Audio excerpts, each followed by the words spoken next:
Welcome to Monday Mumday. We're Joey and Emma, bringing you a new, real, raw parenting podcast series. talking to experts, Celebrities parents, and influencers to shine a light on the areas of parenting that are overlooked unspoken or not Instagram worthy. We say that every day is a Monday for a mama. Please subscribe, like, comment, and follow our journey on Monday Mumday. Joey Kendall Brown, Emma Sarai Beard. Thank you for listening!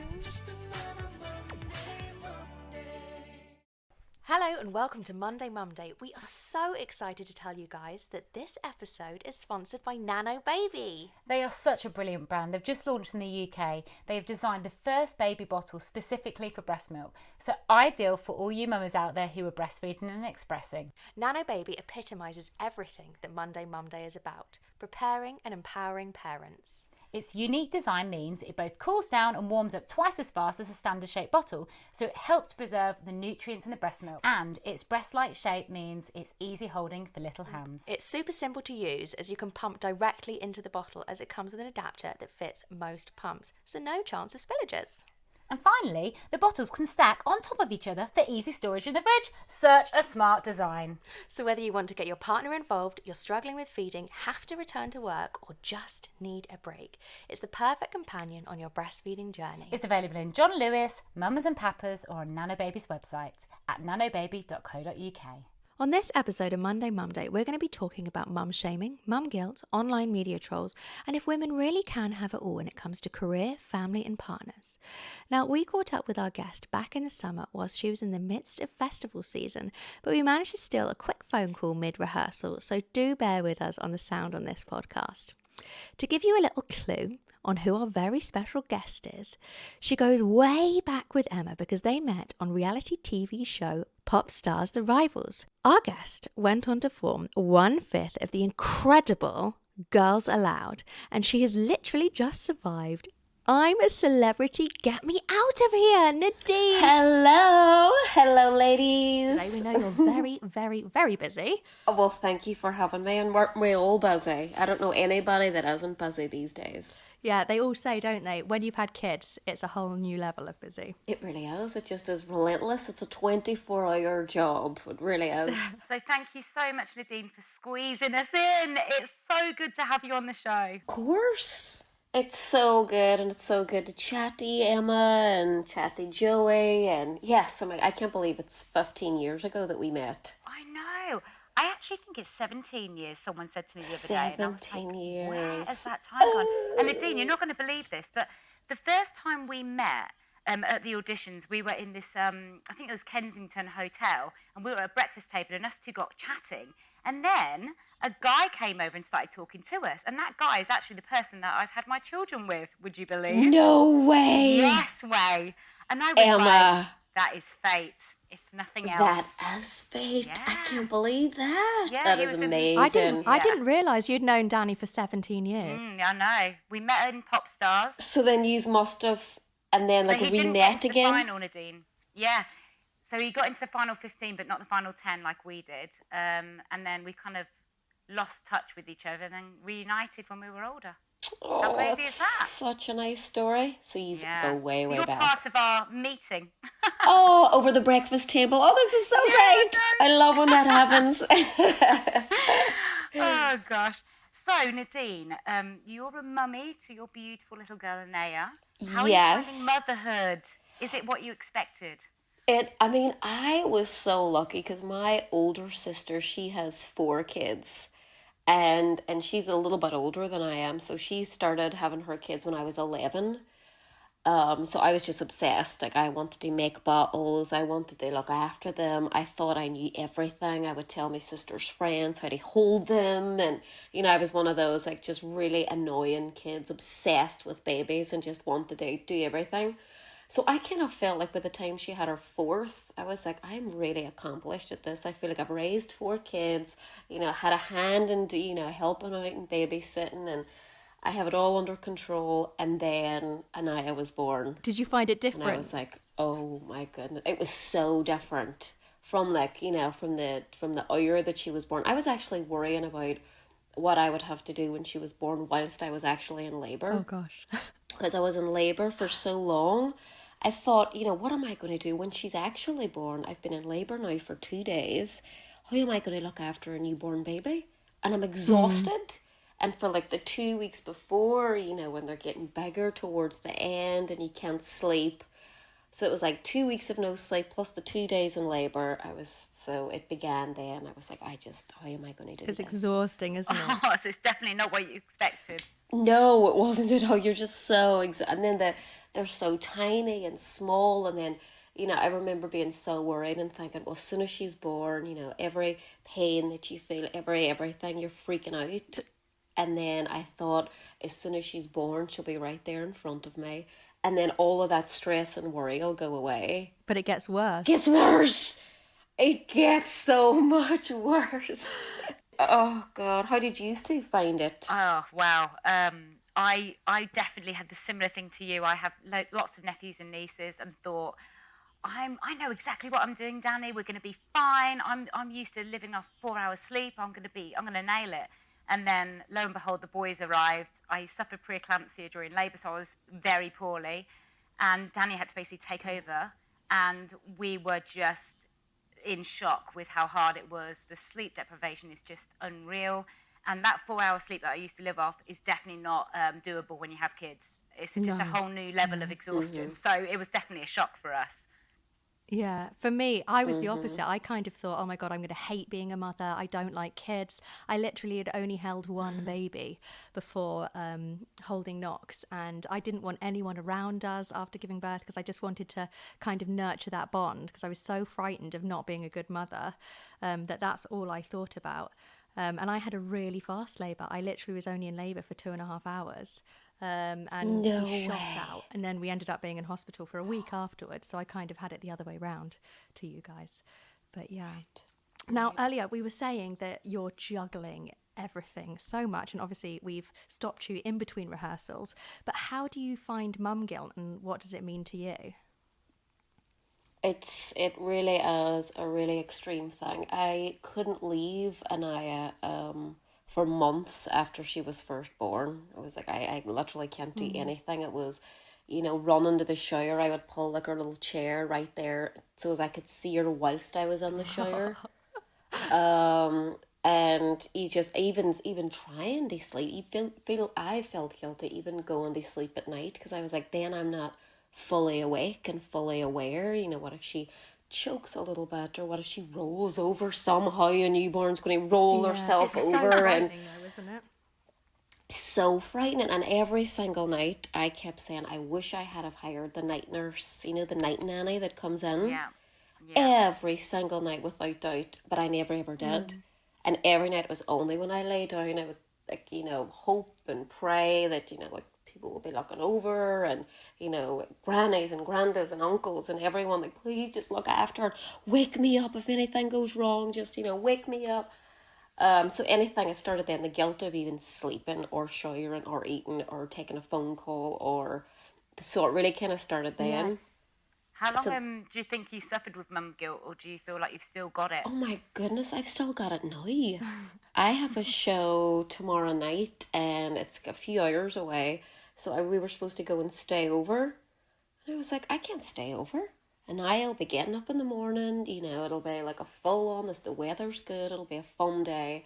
I need to come back and experience the day. It's bad enough that I need to leave tomorrow morning. Yeah. And be gone one day. So it's like, I'll get back when she's in bed. I'll, then get into bed and wake up, and it'll all be fine. Just a few hours. But another thing that I'm trying to do is not put her off work. Yeah. Not make her think, and I'm like, oh, I have to go to work. And she's like, oh no, Mommy, you have to go to work. I hate work. And then I was like, oh no, that's not good. So then I had to feel guilty. So yeah, it's just It's so non-stop. hard. It's so tricky, isn't it? I mean, has mum guilt ever stopped you doing anything? Yes, absolutely. There's, I am not a really, even in the days of, working in the band, I'm not huge for going out and socialising just for the sake of doing it. But now it's even worse. It has to be the most important thing. Like, it has to be a job, or somebody's getting married, or like a significant birthday. Not just, a regular one that's, but it's for me to actually, Yeah, something like that. Like my friend just turned 40, or, friend turned 33. I was like, forget about that. Like when you're 40, then I'll see you then. And then I'll have her own Oh life. God. Have you ever like regretted letting it get in the way? Like, has it stopped you from doing work and stuff like that? Or have you been quite focused on making sure that you do kind of force yourself to do things?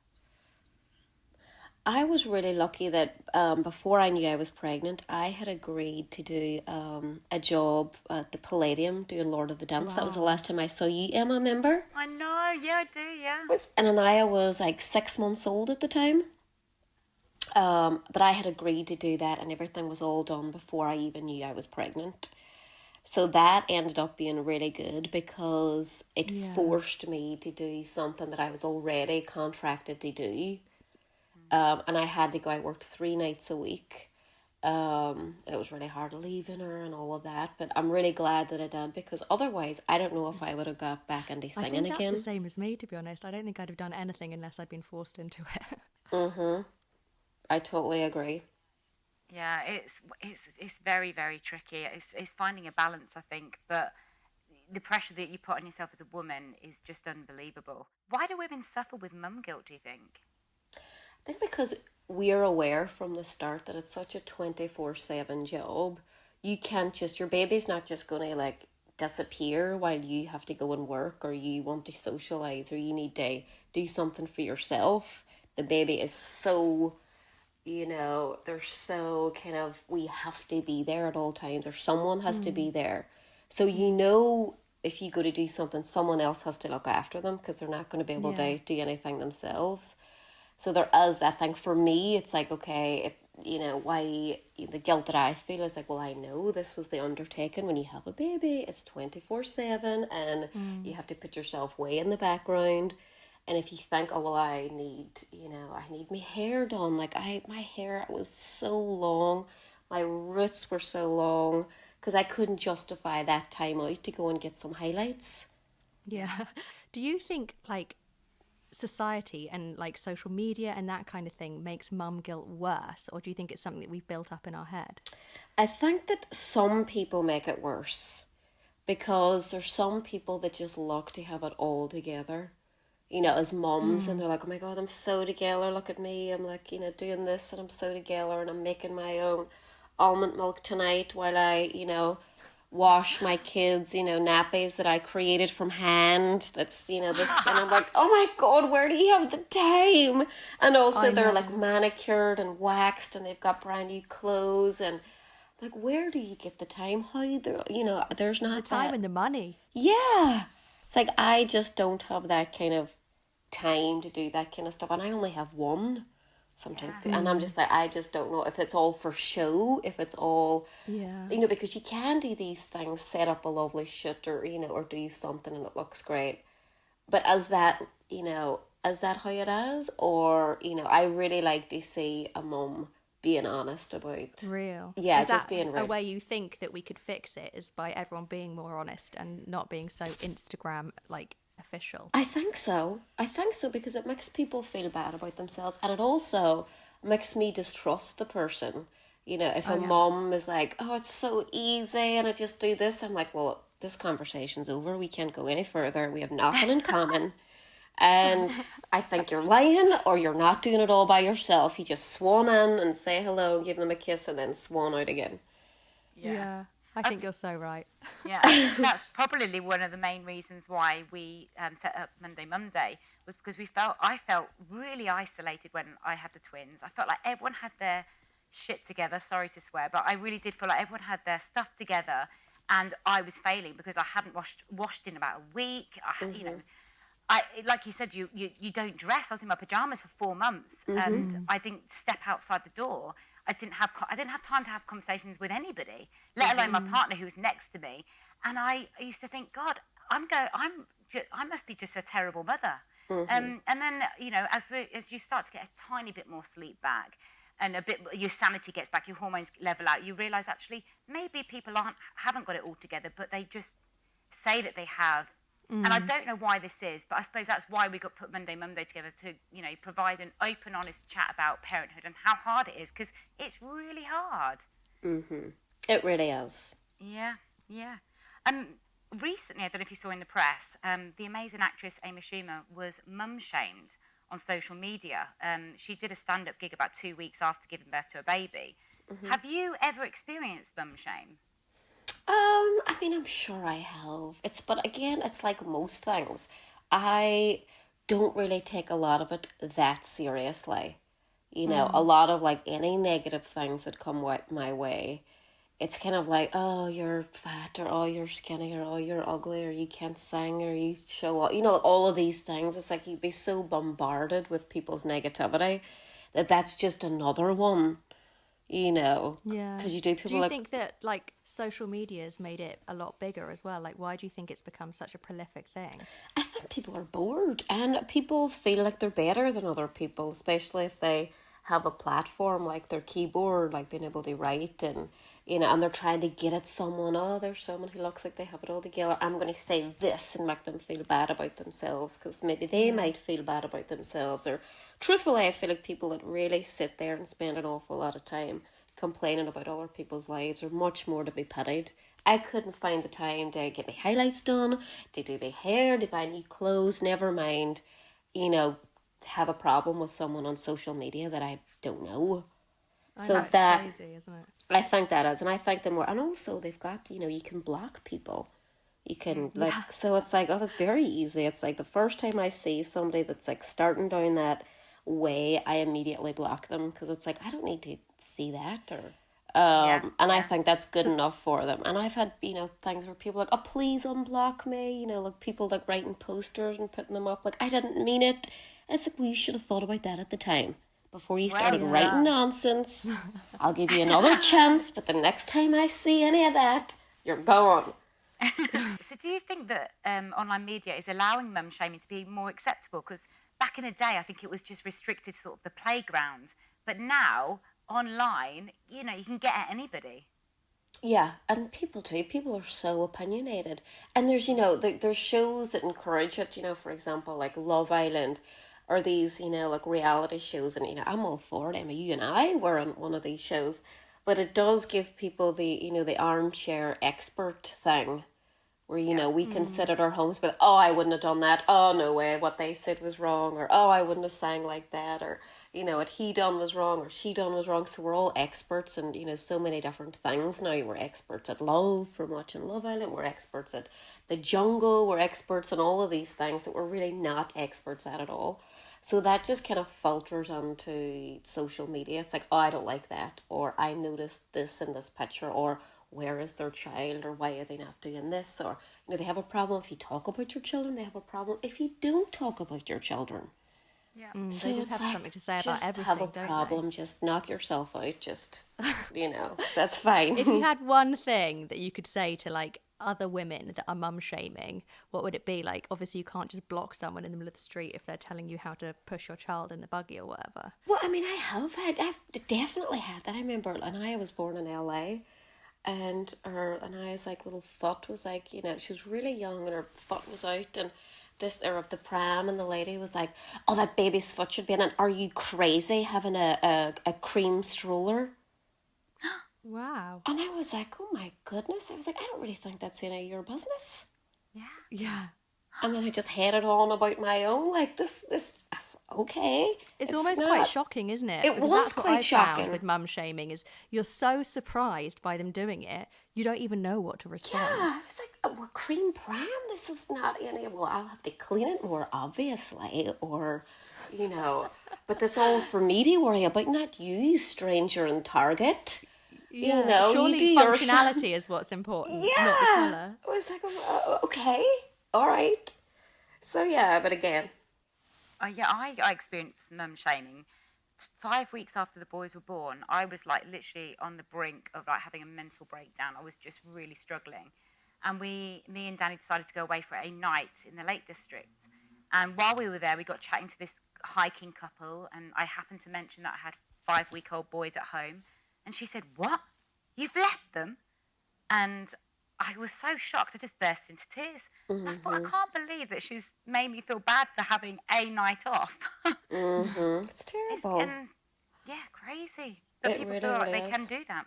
And it's so great that you had that the boys were able to be taken care of, and you can go and have that Yeah. night, have a good night's Yeah. sleep, wash your hair properly, have something to eat with both hands. Yes. Like, that was another thing that I found was so odd. The first time I went to dinner, it was like a forced dinner, and Anaya was like, I think she was like 8 or 9 months at this stage. And it was only because of whatever I was doing, and I was bringing her over and back from LA, so I was making life more difficult for both of us, which is a thing that I wouldn't do again. Rather than just saying, like, she's better off in LA, I'm only going to London for a week, she's 3 months old, I should have just left her there. Yeah. But I had brought over, but when I went out for dinner that first night, I had no manners. I had lost all table manners. I was like trying to throw food into me like a complete savage, because for the last 9 months I hadn't eaten a meal without like her crying or needing fed or wanted lifted because she didn't like sitting in a chair or she didn't want to lie down.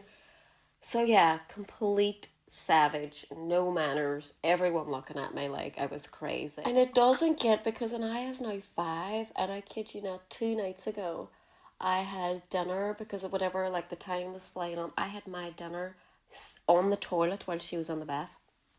No. And she's 5.5. And it just Oh was my the time, because it was like she didn't get in until late, and then she had to get bath for school the next day, and then I was starving and I couldn't be downstairs. So yeah. Oh, wow. Oh God, that's nice. The things we do, The as long as things they're we always do. first. Yes. Having little Anaya, do these type of like online media trolling worry you? And how it might affect her maybe in the future? Being a mum in the media as well. What do you think? I hope really that by the time Anaya has to worry about, social media or, what kind of account she's going to, I hope that it kind of tapers off. Yeah. And I have noticed I have younger nieces and nephews who are not as interested in it as what, say, some of my friends are, at my, or people even older, or, people kind of in their mid-20s. It's kind of, it almost seems like the younger generation are not as invested in it as what perhaps our generation is. You can see like influencers now, they're like disconnecting at the weekend and like trying to reconnect with their families and everything like that. So I think you're right. I think it will have maybe trailed off. I think so. Oh, I hope so.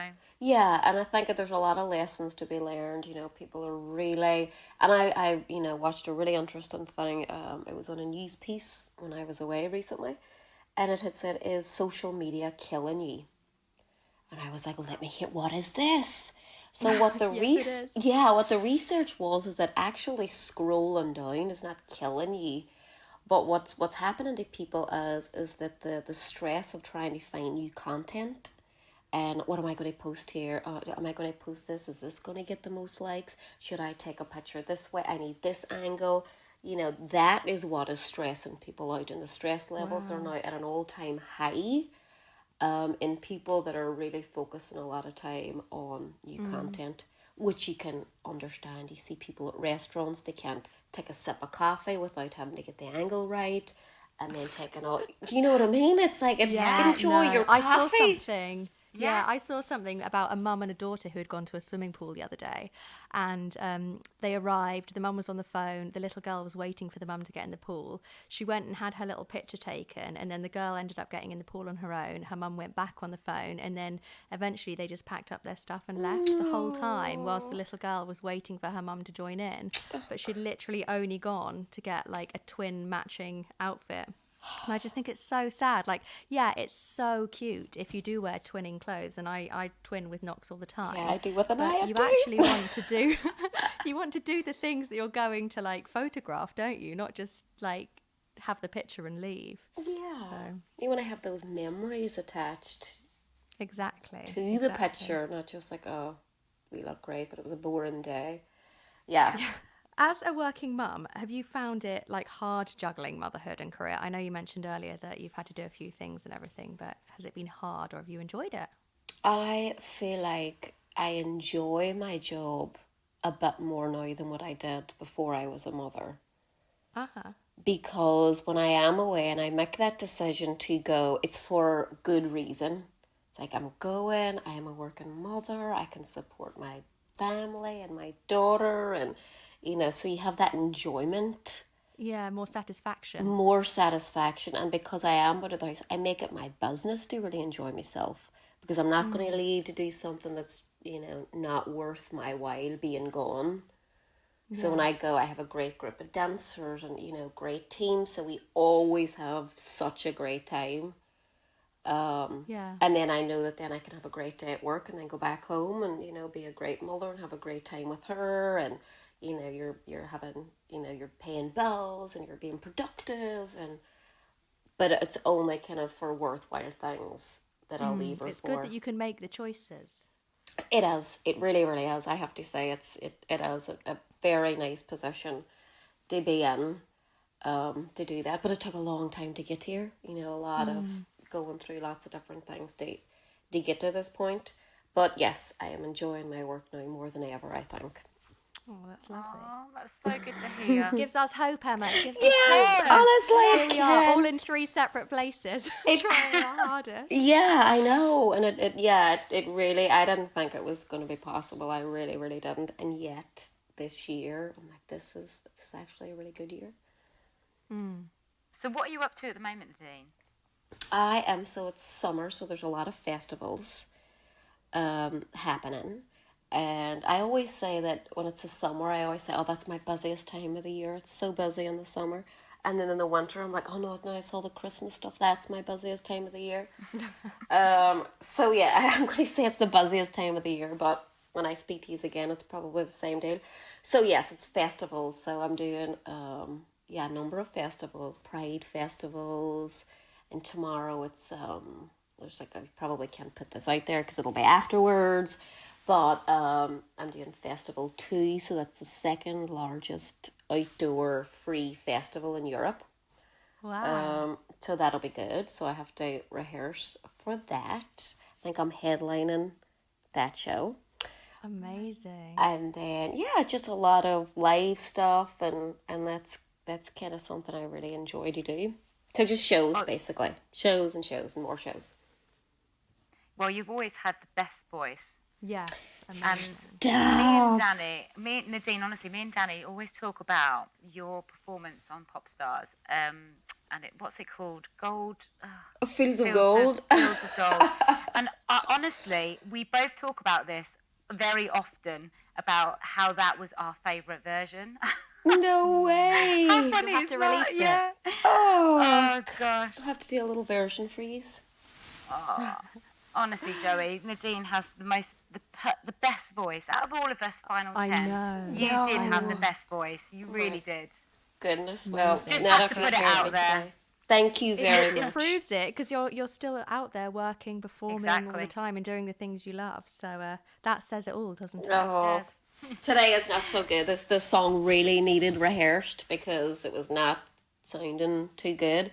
So today is important, yes. Yeah. We won't hold you up. No, you're fine. I'm quite happy, to be honest. I'm like, I need to rest my throat.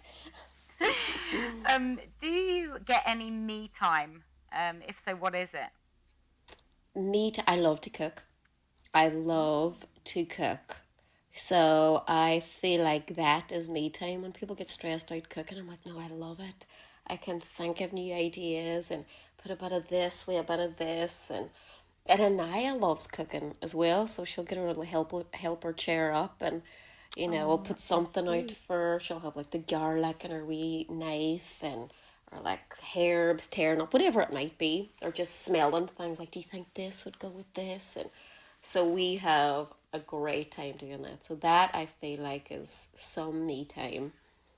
Did you do lots of cooking initially as well, like batch cooking and kind of all the tasting? You're going through that now at the moment, aren't you, Emma? Yes. Yeah, and I'm never getting time to do it. And I feel so guilty about it.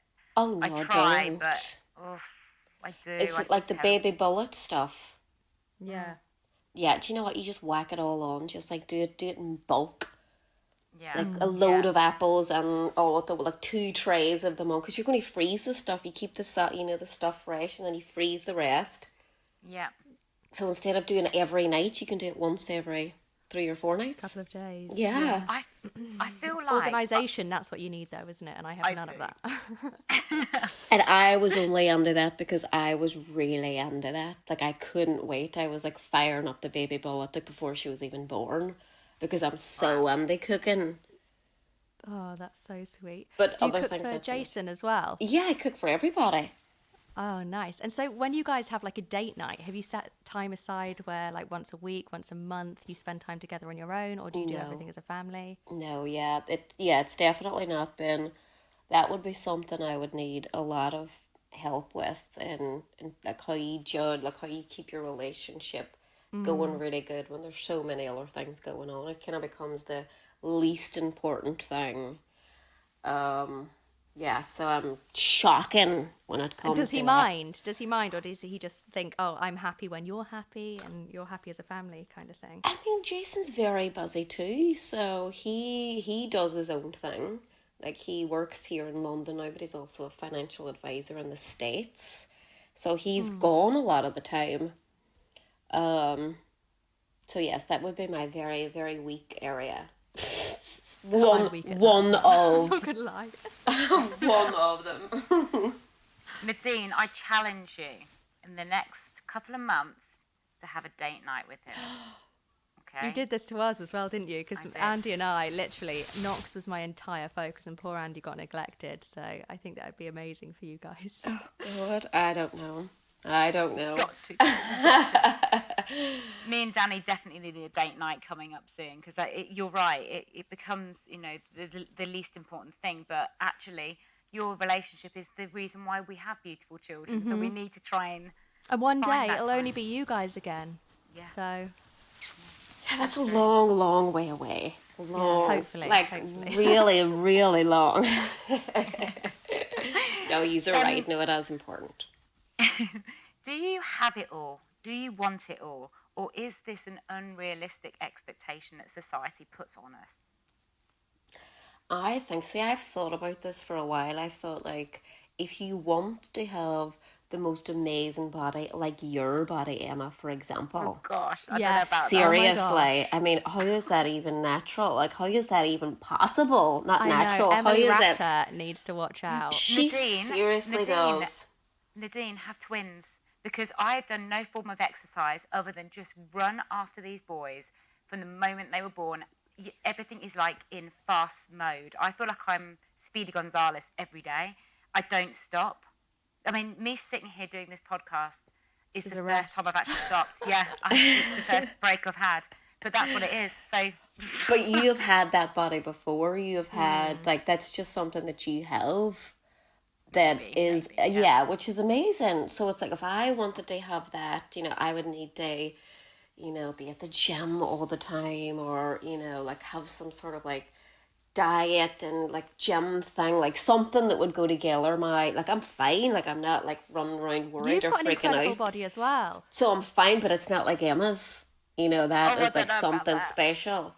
So, but I have thought it's like, if I really, really wanted that, I would have to dedicate time to do that. I would have to, do those things. Maybe get up, when an eye is still asleep, and maybe go to the gym or do a class, or maybe, and I just can't, I'm not bothered enough about having an amazing body that I am going to let That's the go same of as those me. hours of sleep or those things. I'd much rather do other things than go to the gym. See, I'm kind of like that too, but I would love that, but I'm not going to beat myself up over not having it, because it takes No. work, or it takes effort, or it takes like these things, unless you're Emma, who's just very lucky. So I'm happy for that, but also for me, I'm like, right, that's one of the things. I'm just not going to look like that, and I have made my peace with it, and it's fine. Move on, and So in terms of that, it's like certain things, if you want to have it all, you have to be prepared to lose, a lot of sleep and a lot of like stress to do things, and a lot of like what could be potential downtime or resting time spent worrying about all these other avenues and things that you could put together to potentially have it all. Yeah, there's definitely like some sort of balance, isn't there? Like, obviously, you have to juggle between whether you want to do your work and then you're working out and then with the kids? Do you find that you've got your balance now, or are you still kind of working at it 5 years down the line? Yeah, I'm still working at it. I really, really am. It's because it's constantly changing too, isn't it? Their little phases. They go from, like their their baby stage where their bottles are getting sterilized and made and done, to then the solid food, like Emma, you're doing the weaning journey now with your boys. Yeah. They then, when they start crawling around and then they start walking, and then, Joey, you're at that stage now, the terrible like two climbing on the stage. table. And then so you're like constantly trying to keep up, and then just as you're getting to grips with this new phase, they move on to something else. You're like, right, okay, now it's potty training, and they're learning to do this, and then that's all going on, and and then there's the, do they go to the school thing, and where do they go to school, and where, so it's just constantly changing. So just when I have like 2 or 3 days of having it all figured out, it changes. I think it's kind of accepting, isn't it, that you can try and find a balance, but maybe there isn't a balance. I think it's just a juggling act every day. The balance is juggling. Yeah, there we go. That's perfect. Yeah. That's it. We've solved it. They solved it, nailed it, done it. We all have our ups and downs as parents. What's your internal voice saying? And what do you tell yourself to help yourself, get out of a rut if you're tackling sort of, sleep deprivation and, running around after your little girl? I think, and Aya's going through her phase now, and she's been like that for a while, where after dinner at night, she just goes completely hyper. Just hyper, running wild. I think she thinks it's like Ninja Warrior. She'll jump from sofa to sofa. She's at that stage now where she's 5, so she's a little bigger, so she still thinks I can swing her around, and so you're exhausted at the end of the day, so you just have to like breathe and just try to, you can see it all happening in front of you, but almost zone out and be like, I'm just going to just zone out just for a second, just to like get through the next push of, bedtime, getting ready for that, or I think it's that moments of just zoning out for a second, or even just leaving the room just for a split second. Yeah. Because you're safe nowhere. You're literally safe nowhere. Like the bathroom isn't safe. Nowhere is safe. They find you everywhere. They do, don't they? Have a sixth sense. Like my little boy the other day seemed to know I was going away for the first night and leaving him with his dad. And he literally clung on to me the entire time and has done ever since. Oh, I know, but it's so sweet when they're so wee. It is. It's very sweet. So finally, our podcast series Monday Mumday is all about how hard parenthood can be. And we're definitely not kind of blowing the bubble on how incredible it all is. But what have you found the most challenging about being a parent? I think just the overwhelming kind of like feeling that happens as soon as they're born, really, of like almost like this heaviness that comes over you of, okay, this is it now, this is 24/7, this is, your everything, you're at their beck and call basically forever, more men. Like that's kind of your calling now, and that's kind of a hard adjustment. Because I was 27 when I had an IS, so for all those years I had just made, decided I had myself to worry about, really. And that completely changes. So I think it's that, and then just the worry, the things that you worry about, a cough, and it's like, is this or is this that, or, a temperature is like, they're just so stressful. They really are. It's just so, just worrying about them, I think is one of the hardest. Yeah. Andy said to me, like, I think maybe 2 weeks after we'd had Knox, he was like, what have we done? Like, we're going to worry for the rest of our lives now. Mm-hmm. And my mum, basically it. It's the truth. My mum did say to me 2 years ago, she was like, you should hold off having children for as long as you can, because you're a natural worrier. And if you worry now when you've nothing to worry about, imagine when you have a baby, how much worse it's going to be. And she was right. So Nadine, what's the best advice you can give new parents that are expecting? Oh my goodness, good luck. I don't know. Advice, try to get as much support as you can. Definitely, you know, my mum and sisters were a great support because they had children before, so everything, you know, that I was worried about, I could ask. And they basically know that it's okay, know that it's supposed to be stressful. It's the most stressful thing that I've ever been through. And know that that's okay. I think that's how it's supposed to be. And it's almost like the labour ward is one of those places that's completely taboo. No one really talks about it. No one really tells you what's going on. It's like behind those mystery doors, what's going to happen. And parenthood is about the same. And it's supposed to be hard, and you're okay, you're not alone, and there's billions of people on the earth, so we're most certainly not alone in doing it. That's amazing. Thank you so much, Nadine. It's been an absolute joy to have you on Monday Mumday. Yes. Thank you for joining us on this week's Monday Mumday. If you want to follow Nadine's journey, check out when her next single's out, then follow her at Nadine Coyle. Now, as you know, every week me and Joey talk about a product that we're loving at the moment. Now, me, Joey, I am absolutely loving my Tommy Tippy machine. Which has scarily just turned itself on. Has it? Yeah, the lights come on and it wasn't on a minute Because ago. I need to fill it with some water. They come in white or black. We chose white because our house is pretty white everywhere. I don't know for how long. Now the boys are walking. But this, we call it the coffee machine, but it's basically a milk machine. It's fantastic. It makes our milk bottles warm for the boys. Perfect temperature. Yeah. It looks pretty. It works really, really well. Easy It to clean? retails around £40. It is easy to clean. Yeah. And to be honest, I'm guilty of not cleaning it as much. I don't have time to do everything. No. But it looks all right, doesn't Yeah, it? it looks clean to me. No, it's a great sort of device to help us. I mean, especially having Saves on twins. time for you as Exactly. well. It's and you know it's a nice sort of room temperature. The boys are going to be happy. So yeah, that's my pick of the week. You have no fear of burning. Yeah, because you do worry, and Well, also I mean, I it's used so to time microwave consuming. mine, which everyone says, do not microwave because you get heat spots. But we should have got one of those. Yeah. I actually ended up just tipping the bottles out of other bottles, which was another life. But for me, my favourite product is the Skip Hop activity table. So a lot of people go for the jumper route, and it's pretty similar in kind of idea, but you just don't bounce. So it has a spinning chair, full 360.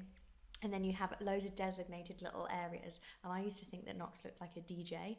And he always looked like he was really deep in thought and really trying hard with each of the little things. Like you have a pop-up owl, and then you have some little spinners that get moved around, various different toys. But the reason I love it is because when he eventually grew out of it, it turns into a table. So now he's got it with 4 little tables around. So if he has a little friend over, they can both sit at the table and have lunch together. He often has lunch with cuddly toys. Sometimes Mama even squeezes her fat ass onto one of the little seats. And we enjoy activities, whether it's painting or having lunch, as I say. Super easy to change. You can actually use the activity table with the seat in it from 4 months. Wow. Whereas I know most of these other ones are 6 months, and Knox was desperate to be on the move. I think he was crawling at 6.5 months. So I needed something that got him out of his bouncer and stopped him being bored and stopped him moaning, which it did, super early. And that was my life saviour. I think they're about £150, maybe 160, but you can get them from various different retailers like John Lewis and stuff like that. And it is amazing. Oh, wow. Well, we'll put all of the links to these products on our stories. Thank you so much for listening this week, and we look forward to speaking to you next. Bye. Just another Monday, Monday.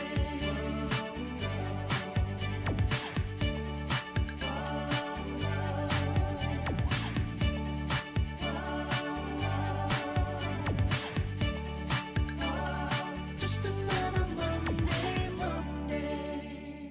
So Emma, before we go, can you give me 3 reasons why you love our sponsor Nano Baby so much? This is really easy to answer. Okay, 1, as I said earlier, they're great for stacking in the fridge. 2, you can pump them directly into your bottle using their adapter, so no risk of spilling. Woohoo! Yeah, and you preserve the nutrients in the breast milk as it cools down and heats up twice as fast. Oh my gosh, yes. Honestly, though, I really wish that this brand was around when I was breastfeeding the twins. I had so much anxiety around this. I used to hate when Danny would leave and I'd have to do it all on my own. And this would have just taken all of that stress out. And I love the fact that it's shaped like a breast for easy holding for little hands. Yeah. The twins are currently making me do all the hard work. And so I'm hoping now they'll be able to grip onto that bottle and just toddle around drinking the milk, and I can just sit and have a cup of tea. So whether you want to get your partner involved, you're going back to work, or you just need a break like Emma. Yeah, I need a break. It's the perfect companion for your breastfeeding journey. Available in John Lewis, Mamas and Papas, and Nano Baby online. www.nanobaby.co.uk. Thanks for listening.